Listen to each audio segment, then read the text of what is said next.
नमस्कार, मैं रोहित चौधरी आपका स्वागत करता हूं आपके अपने YouTube चैनल रोजगार बात में।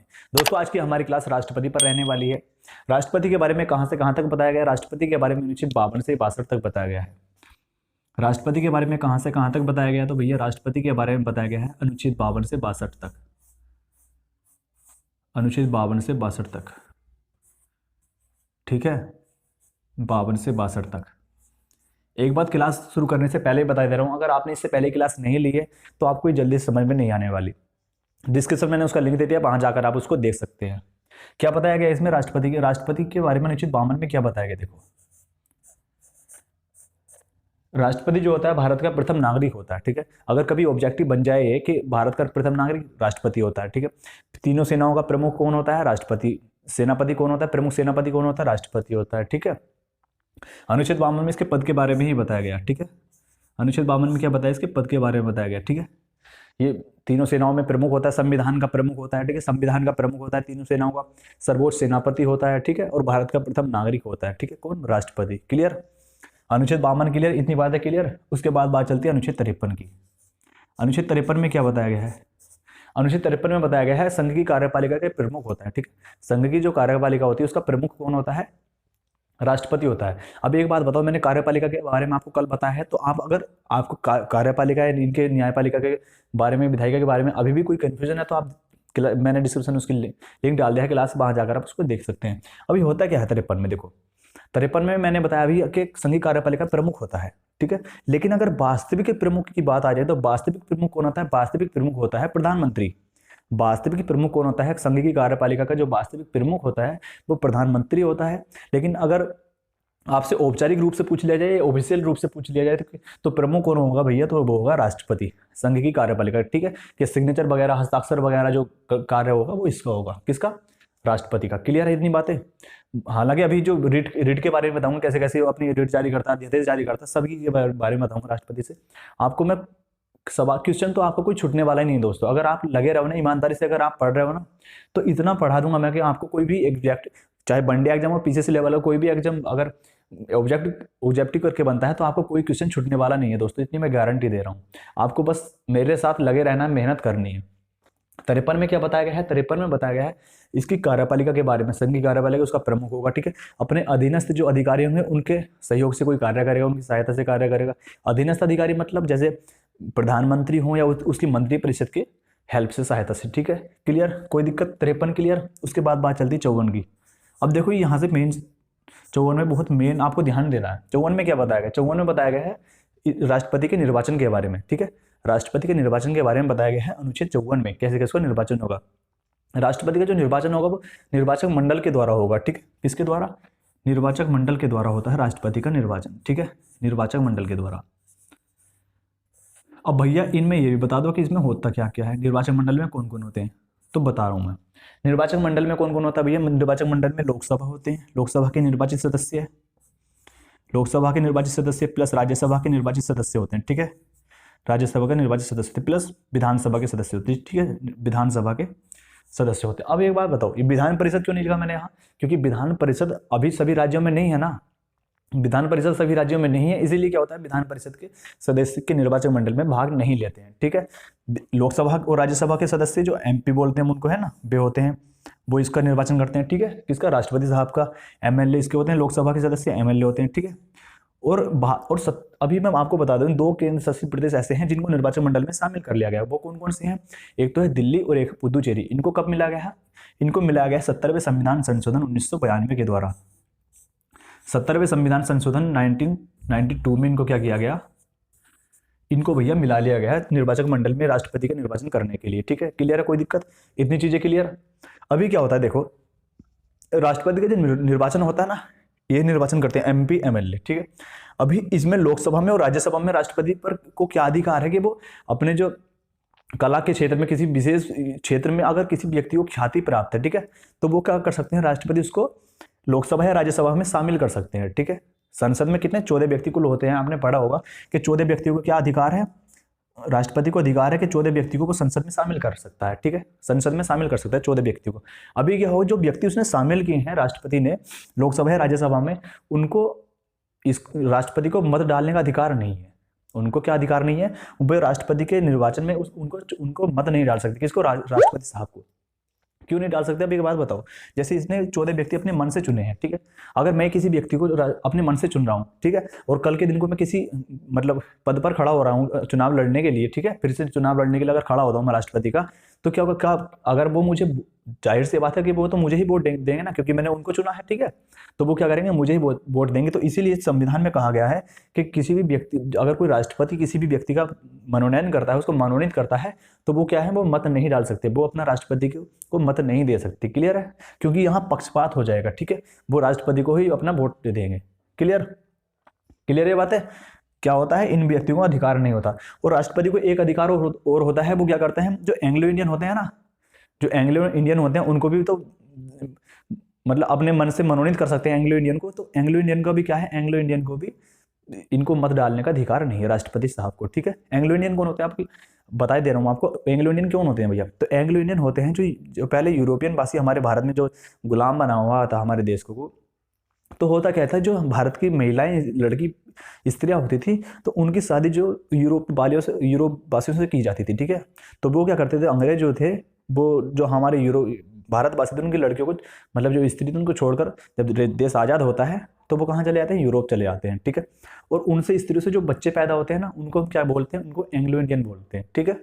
उनको एंग्लो इंडियन बोलते हैं, इसलिए उनको क्या छूट मिलती है? क्योंकि पिता तो उनके थे नहीं, ठीक है, उनके बच्चे बचे थे ना, तो इनको क्या कहा जाता है? एंग्लो इंडियन कहा जाता है, ठीक है।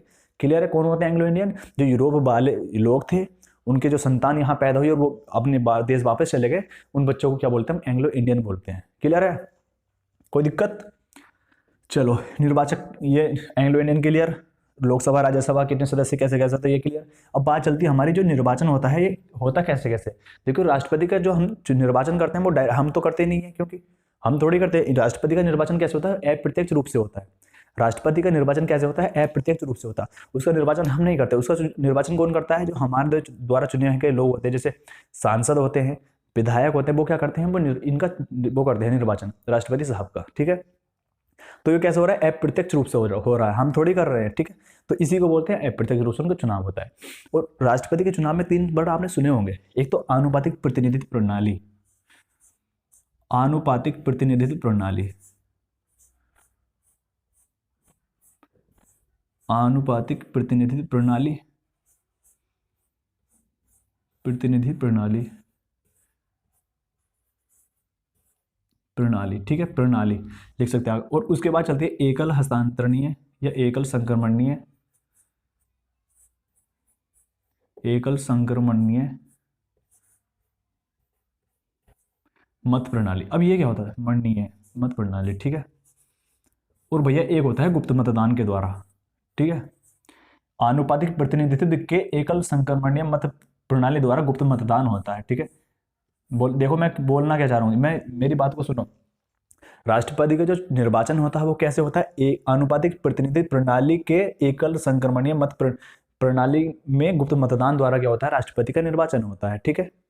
अब ये आनुपातिक प्रतिनिधित्व प्रणाली होती क्या है कि राष्ट्रपति का चुनाव कैसे होता है? अब देखो, गुप्त मतदान। अब जैसे कोई राष्ट्रपति के चुनाव के लिए, निर्वाचन के लिए कोई 3 व्यक्ति खड़े हुए, मान लीजिए, ठीक है। 3 व्यक्ति हैं, ए, बी और सी, ठीक है। अभी क्या हुआ? कोई व्यक्ति, जो सांसद, कोई भी विधायक वगैरह, कोई अब इनको वोट डालने के लिए जाता है, ठीक है। किसको? राष्ट्रपति के लिए। तो वो क्या करेगा? वो भैया इसको क्या देगा?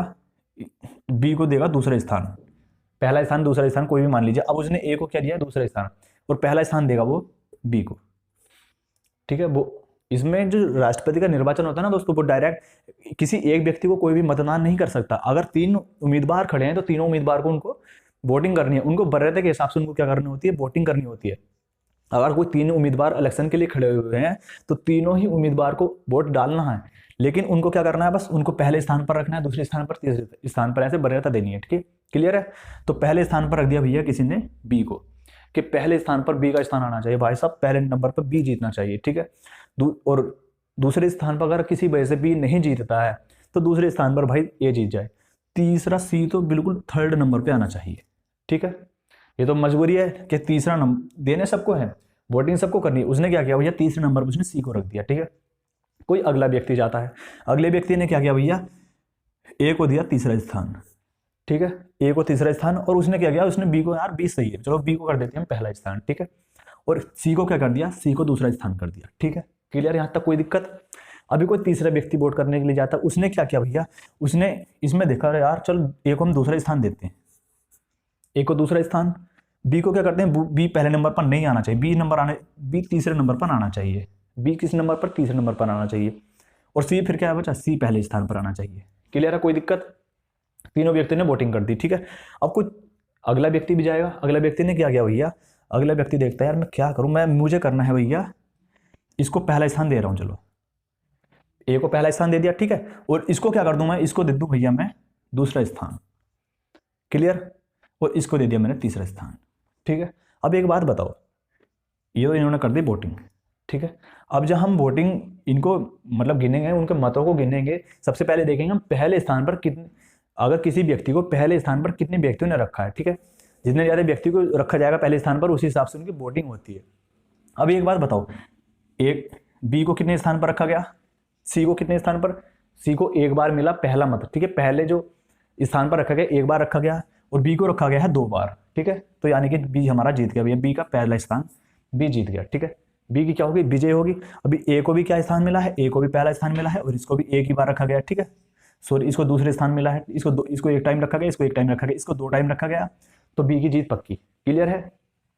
अब इसमें एक कंडीशन होती है, जो जब राष्ट्रपति का चुनाव होता है, निर्वाचन होता है, उसमें कोटा दिया जाता है दोस्तों। अगर कोटे में क्या होता है, एक नंबर फिक्स कर दिया जाता है कि 50% से अगर आपको कम मिले नंबर, कि कम वोटिंग मिलते तो आपकी जीत नहीं होगी।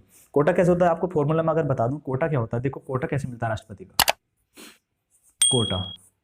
कोटे के लिए सबसे पहले अगर आपको डिटेल में अगर डिटेल में जानना है तो डिटेल में भी आपको बता सकता हूँ वो, कि कैसे कैसे एक विधायक के कितने मत होते हैं और सांसद के कितने मत होते हैं। अगर आपको जानना है तो डिस्क्रिप्शन आप कमेंट में जरूर लिखिए, मैं कल को आपको उसके बारे में बताऊंगा। देखो कोटा क्या होता है, कुल वैध मत, कोटा कैसे निकालते हैं, कुल वैध मत +1 अपॉन क्या करना है, बस आपको करना है कुल सीट। जैसे राष्ट्रपति के लिए कुल सीट कितनी होगी, राष्ट्रपति के उम्मीदवार के लिए तो कुल सीट 1 ही होगी ना, कुल सीट +1, तो बस भैया 1 कर दीजिए, कुल सीट 1 है +1 1 है, ऊपर कितना कुल वैध मत, मान लीजिए 100 वैध मत है तो 100 कर लीजिए भैया, 100 +1 तो कितना हो जाएगा, 50% आ जाएगा ना काट के, 50% +1, यानी कि भैया 50% +1, 50% मत क्या है, कंपलसरी है, ठीक है। इसमें कैसे निकालते हैं, अभी अगर हमारे पास कोई व्यक्ति, मान लीजिए जैसे आपको दूसरा चरण करके दिखा दूंगा, अगर कोई व्यक्ति किसी की वोटिंग होती है, अगर मैं आपको इसमें बताऊं, मान लीजिए कोई व्यक्ति ABC है ये, ठीक है, ABC, ये तो क्लियर होना भैया, अभी कैसे कैसे बताया मैंने, अगर नहीं हुआ तो कमेंट में आप जरूर लिखिए, मैं कल को आपको डिटेल में बताऊंगा, बढ़िया करके बताऊंगा, और भी अच्छे से बताने की कोशिश करूंगा, ठीक है, जहां तक आपको क्लियर हो ही गया होगा। ABC मान लीजिए 3 व्यक्ति हैं, ठीक है, इसमें क्या हुआ भैया, 100 यानी कि मान लीजिए 100 मत, कोई 100 वोटर हैं हमारे पास, 100 मत डालने वाले हैं, ठीक है, तो इसको क्या मिला भैया, ए को मिल गए 40 मत, ए को कितने 40 मत, बी को मान लीजिए भैया बी को मिल गए 35 मत, ठीक है, और सी को मिल गए, सी को कितने बचे, इसमें से 25 मत बचे ना, तो सी को मिल गए 25, ठीक है। अभी क्या हुआ, सी तो हमारा जीतने का है नहीं कहीं से कहीं तक भी, ठीक है, क्योंकि सी को 25 मत मिले, हमको कितने चाहिए 50%, मैंने अभी बताया आपको 50% तो मत कंपल्सरी है जीतने के लिए राष्ट्रपति का चुनाव, ठीक है। तो क्या करूं मैं, ये 25 जो मिले हैं भैया, इनके मैं गठबंधन कर लूं क्या, राष्ट्रपति के लिए गठबंधन कर लूं क्या, नहीं, राष्ट्रपति के लिए गठबंधन नहीं कर सकते, राष्ट्रपति के लिए हम क्या नहीं कर सकते, गठबंधन नहीं कर सकते कभी भी, ठीक है। तो इन 25 का मत का क्या होगा। अब भैया एक बात बताओ, ये जो 25 मत मिले हैं ना, इसको ये पहले स्थान पर ही तो रखा गया है इसको, सी को, तो हम क्या करेंगे, इन जो 25 मतों में से जिसने, ध्यान से सुनो मैं क्या बोल रहा हूं, इन 25 मतों में से जो इसको वोट डले हैं, इन 25 मतों में से जिसने सेकंड स्थान पर ए को रखा है उसके इधर रख दीजिए, उसके इसमें जोड़ दीजिए, ठीक है। मान लीजिए 15 व्यक्तियों ने क्या किया भैया, 15 व्यक्तियों ने सी के बाद जो है ए को, इन 25 में से 15 व्यक्तियों ने सी के बाद ए को वरीयता दी, ठीक है, ए को क्या महत्व दिया कि अगर सी नहीं बना तो फिर ए बनाना चाहिए, तो भैया 15 व्यक्ति यहां जोड़ दीजिए, समझ रहे हो क्या बोल रहा हूं मैं, 15 व्यक्ति यहां रख दिए।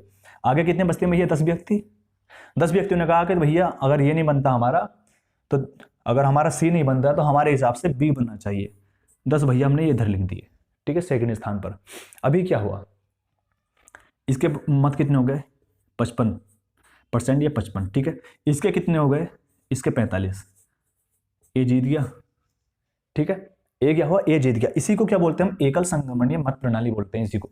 अगर मत इनमें बांटे जाते हैं, इसको क्या बोलते हैं हम, एकल संक्रमणीय मत प्रणाली बोलते हैं, ठीक है। आनुपातिक प्रतिनिधि मैंने अभी आपको बताया कि कैसे कैसे उनको रखा जाता है, कि मतलब ए को एक कितना मिलता है, ए को दूसरा, मतलब ए को अब मान लीजिए एक मिला, इसको दूसरे स्थान पर रखा, इसको तीसरे स्थान पर रखा, ठीक है। उनको कैसे रखा जाता है, उनको अनुपातिक प्रतिनिधि प्रणाली बोलते हैं इसको, ठीक है। क्लियर है, कोई दिक्कत है? अगर दिक्कत है तो भाई कमेंट में जरूर बताइए, मैं सही बता रहा हूँ आपको, डिटेल में और अच्छे से बताऊंगा, ठीक है। अगर आपको थोड़ा बहुत भी, अगर कुछ भी कंफ्यूजन रहा ना दोस्तों, तो जरूर बताइए आप। ये क्लियर, कोई दिक्कत? मैंने आपको कैसे कैसे बताया, 15 यहाँ 10 मिलते हैं, फिर बाद में क्या हो जाएंगे, इसमें ऐड कर लिए जाएंगे, ठीक है। अगर समझ में नहीं आया तो आप इसी को रिपीट करके देख सकते हो, आपको समझ में आ जाएगा। और गुप्त मतदान क्या होता है भैया, तो गुप्त मतदान होता है, ये सांसद और विधायक वगैरह जब इसको राष्ट्रपति साहब के लिए चुनाव करते, उनका निर्वाचन करते हैं ना, तो वो बता के नहीं करते, वो गुप्त रूप से उनका वोटिंग करते हैं उनको, ठीक है। अगर वो किसी वजह से बता देंगे कि हम इस व्यक्ति को राष्ट्रपति उम्मीदवार के लिए चुन रहे हैं, तो क्या होगा, उनके वोट जो है अवैध मान लिए जाते हैं, ठीक है। क्लियर है, कोई दिक्कत? अब राष्ट्रपति से कुछ बचा क्या हमारा भी, 52 53 54 यहाँ तक मैंने आपको बता दिया, यहाँ तक कुछ बचा क्या बताया, एक अनुपातिक प्रतिनिधि, एकल संक्रमणीय मत पूर्तता, ठीक है भैया। और अनुच्छेद 55 में क्या है, अनुच्छेद 55 में बताया गया है निर्वाचन की रीति के बारे में, ठीक है। इनके निर्वाचन की रीति जो मैंने आपको अभी बताई है। क्लियर है, कोई दिक्कत? क्लियर हुआ अनुच्छेद 55 तक? कल की क्लास चलेगी हमारी 55 से आगे, ठीक है। तो आज के लिए इतना ही रखते हैं, नहीं तो आप कन्फ्यूज भी हो जाओगे। अगर वीडियो पसंद है तो प्लीज़ भाई वीडियो को जरूर लाइक कीजिए, और अगर कोई आपको कहीं भी कन्फ्यूजन है, कोई भी दिक्कत है, कमेंट में जरूर लिखिए। और अगर आप हमारे यूट्यूब चैनल पर नए हैं तो चैनल को जरूर सब्सक्राइब कीजिए दोस्तों, ताकि आपको हर वीडियो डलने से पहले आपके पास वीडियो डलने के बाद आपके पास नोटिफिकेशन पहुंच जाए, और आपसे कोई भी वीडियो छूटे ना। मिलते हैं अगली क्लास में, गुड बाय, जय हिंद, जय भारत।